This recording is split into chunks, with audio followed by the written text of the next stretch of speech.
अस्सलाम वालेकुम व्यूवर्स। वो सोफे पर बैठी मोबाइल में फेसबुक चलाने में मसरूफ थी। खालदा बेगम कोई चौथी बार उसे घूर के देख के जा चुकी थी, लेकिन वो मोबाइल पे नजरें जमाए बैठी थी। हाय का थोड़ी देर मोबाइल को छोड़ दो, किचन में मेरी मदद कराओ, तुम्हारे अब्बू के आने का वक्त हो गया है। वो थोड़े गुस्से से बोली, अम्मी मैं कोई किसी से गप्पे नहीं लगा रही हूँ, अपनी नोटिस ढूंढ रही हूँ। उसने एक मैसेज टाइप करके सेंड पे क्लिक करते हुए कहा, अल्लाह ही समझे तुम्हें लड़की। वो बड़बड़ाती हुई उठ गई और फिर एक दफा मोबाइल पे मसरूफ हो गई। हाइका कॉलेज की स्टूडेंट थी, पढ़ाई में कुछ ज्यादा अच्छी नहीं थी। हाँ, फैशन में कोई उसका मुकाबला नहीं कर सकता था। कुछ वो देखने में भी नॉर्मल ही थी, लेकिन फैशन और मेकअप की वजह से वो खुद को खूबसूरत बना लेती थी। ये भी कॉलेज के इब्तदाई दिनों की ही बात है कि कॉलेज से वापसी पर वो रोज जिधर से गुजरती थी, वहाँ दुकान पर बैठा एक हैंडसम लड़का उसे मोहब्बत भरी नजरों से देखा करता था।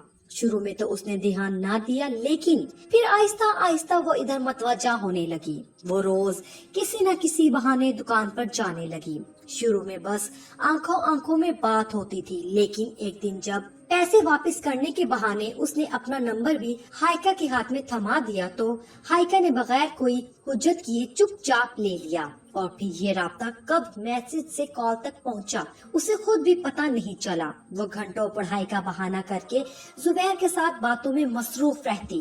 वो देखने में तो बिल्कुल किसी हीरो जैसा था ही, उसकी बातें उससे भी ज्यादा सुलझी हुई होती थी। वो दिन में कई बार अपनी मोहब्बत का इजहार करता था और कहता था कि उसे इस दिन में हाइका से बढ़कर कोई अजीज नहीं है। ये बातें हाइका को जमीन से आसमान पर ले जाती थी।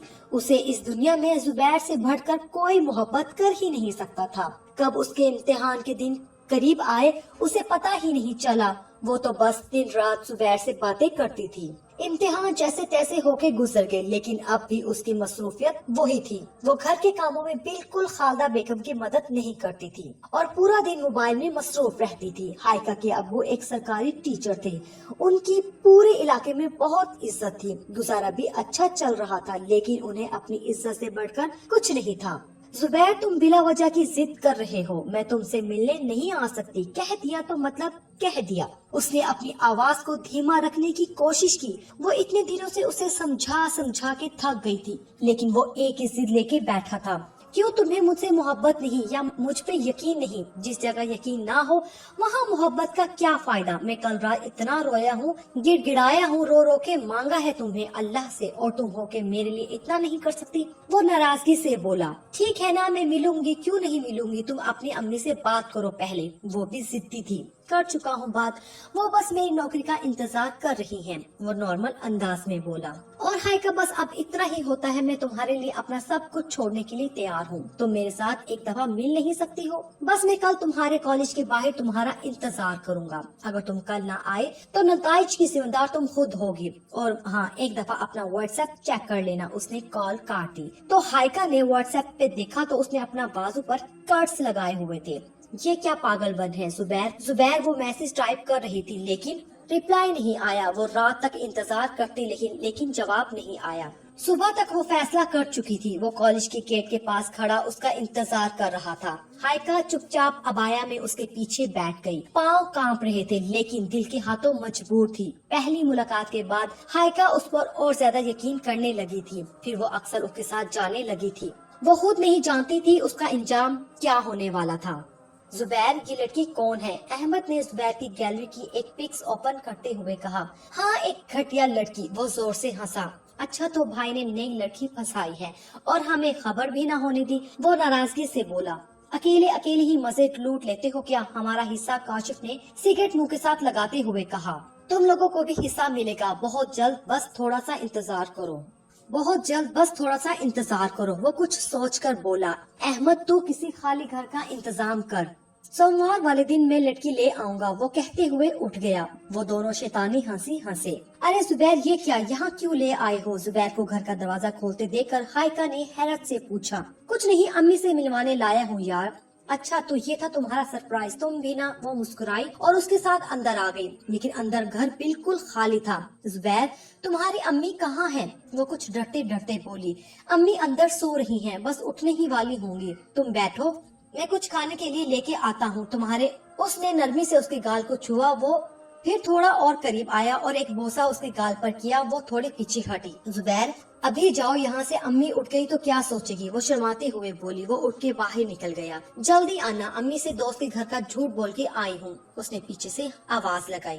वो घड़ी पे टाइम देख रही थी। 1 घंटा गुजर गया था, लेकिन वो वापस नहीं आया था। वो उसकी कॉल भी पिक नहीं कर रहा था। अब उसे परेशानी हो रही थी जब अचानक दरवाजा खुला और 2 लड़के अंदर दाखिल हुए। आप कौन? उसने दुपट्टा सर पर लेते हुए कहा। हम जुबैर के दोस्त हैं, आज रात हम आपको कंपनी देंगे। जुबैर अब आपसे उकता गया है, एक ने हाइका की तरफ बढ़ते हुए कहा।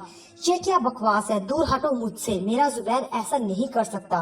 वो बेयकीन थी। अच्छा रुको, सबूत दिखा देते हैं। उसने नंबर डायल करके कॉल मिलाई, जो जुबैर ने पिक कर ली।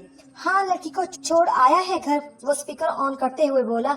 हाँ छोड़ आया हूँ, मेरे किसी काम की नहीं रही, अब तुम लोगों का जो दिल करता है करो। वो तड़प उठी, तब चिल्ला के बोली, जुबैर ऐसे न बोलो, मैं तुम्हारे बच्चे की माँ बनने वाली हूँ। वो किसी आखिरी उम्मीद के तहत बोली। जाओ घटिया औरत, पता नहीं किधर किधर से मुंह काला करके आती हो, खबरदार मुझ पे कोई इल्जाम लगाया तो। वो भी गुस्से से बोला। ये कैसे अल्फाज अदा कर रहा था वो। और हाँ, आज रात मेरे दोस्तों को खुश करो और तुम लोग जिंदा मत छोड़ना इसे। वो बेदर्दी से कहकर कॉल काट चुका था। वो भेड़िए की तरह उस पर झपटे। वो लाख भीख मांगती रही, लेकिन किसी को उस पर रहम नहीं आया। उसे गई रात होने को आई थी। आबिद साहब इधर उधर बेचैनी से टहल रहे थे। दोस्त के घर कॉल करके पूछा था, लेकिन उसका कहना था कि यहाँ तो वो आई ही नहीं थी। जब अचानक फोन बजा, उन्होंने उठाया तो मैं पुलिस स्टेशन से बात कर रहा था। हमें कचरे के ढेर में सरकटी एक लाश मिली है, जिसे 2 लोगों ने जिनसी ज्यादती के बाद यहाँ मार के फेंक दिया है। हुलिया बिल्कुल वैसा है जैसा आप आज FIR में लिखवा कर गए थे। आप लाश की शिनाख्त कर लीजिए। उनके पाँव के नीचे से जमीन निकल गई, बस इतना ही बोल पाई। वो हमारी बेटी नहीं है, आप लाश को दफना दीजिए। और वो सोफे पर ढह सी गई।